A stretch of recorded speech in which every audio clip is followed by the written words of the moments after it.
Said Nabiluddin. Saya adalah staf pengajar di Fakultas Ekonomi Universitas Syah Kuala, Banda Aceh. Dan saya juga punya satu platform menulis tentang Sufisme yang saya berikan nama The Sufi Academic, mencoba mengcombine aspek-aspek Sufisme dengan nilai-nilai akademis. Sebenarnya berawal dari ketika saya mahasiswa dulu, sudah punya ketertarikan dengan dunia spiritual. Jadi begitu membaca teks-teks yang bersifat spiritual, saya jadi tersentuh. Tetapi itu hanya teks, hanya cerita, hanya buku-buku saya. Berlanjut setelah kuliah dan seterusnya sampai saya studi di Inggris setahun, juga pernah di Jerman dan mengunjungi sampai 25 negara untuk melihat perkembangan dunia Islam, mencari khazanah-khazanah dan sebagainya.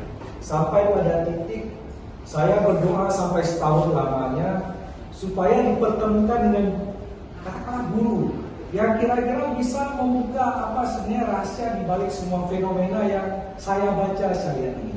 Karena kalau sekedar mendengar ceramah sudah terlalu banyak orang yang bisa berceramah. Buku sudah terlalu lebih, apalagi ketika misalnya kami pernah di training di HMI dengan kemampuan membaca buku, berdiskusi, berdialektika setiap malam tentang Tuhan, di mana Tuhan, tentang berbagai usul kayak sudah penuh sekali. Tapi kok ada sisi yang kosong itu, sebenarnya apa ini? Kok tambah gelisah, semakin cerdas. Ini dari lama-lama menjadi semakin penasaran, merasa support, sampai berdoa supaya dipertemukan dengan sesuatu yang bisa menjawab ini semua. Dan tiba-tiba tanpa takut juga jodoh dengan salah satu guru yang ada di Aceh, dan ternyata juga tidak jauh-jauh dari rumah kita. Kira begitu. Dan mulailah saya dengan pertama agak curiga, ya apa enggak ini? Karena saya percaya tasawuf itu ada, saya itu sudah baca.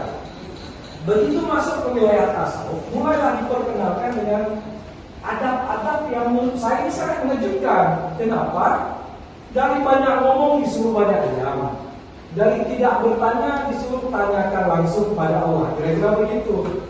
Mulailah diajarkan teknik-teknik berzikir, cara duduknya, kifiat, cara pertobatan, jenis sholat, wudu, tobat. Ini banyak sekali urusannya. Tapi pelan-pelan kami jalani dengan model-model pengayaan spiritual, dengan metode-metode untuk mengakses sesuatu yang lebih dalam. Dan disitulah juga terjadi ledakan-ledakan dari spiritual kami, dan kemudian merasakan ternyata benar apa yang disebutkan berbagai aspek yang mutasyabihat itu pelan-pelan terjawab. Esensi-esensi dunia yang lebih tinggi itu ternyata bisa diriset melalui metode tanpa berpikir, tapi melalui aspek zikir. Ternyata baru saya sadar ada esensi rohaniah kita yang selama ini tidak pernah bisa didewasakan, kecuali kita mengenal satu metode yang disebut dengan metode zikrullah, dan itu diperkenalkan secara khas oleh sufi. Karena selama ini di kampus diajarkan teknik mengakses dunia empirik lewat rasio, lewat indera, lewat metode-metode positivisme, dan itu bisa kita lihat, kita uji semua.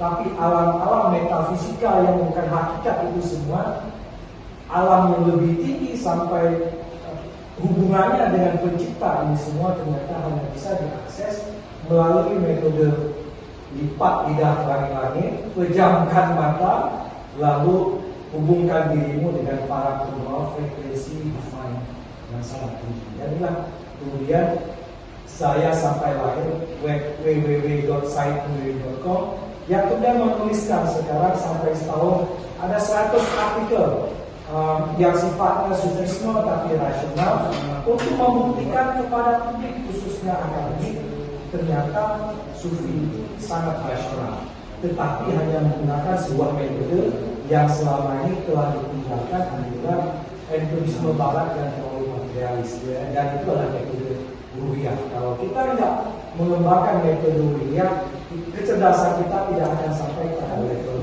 spiritual. Di tarikat Naqsyabandiyah atau Ahmadiyah yang Abuya yang dipimpin oleh Abuya Sayyid Syekh Ahmad Sufi, saya meriset berbagai hal yang luar biasa.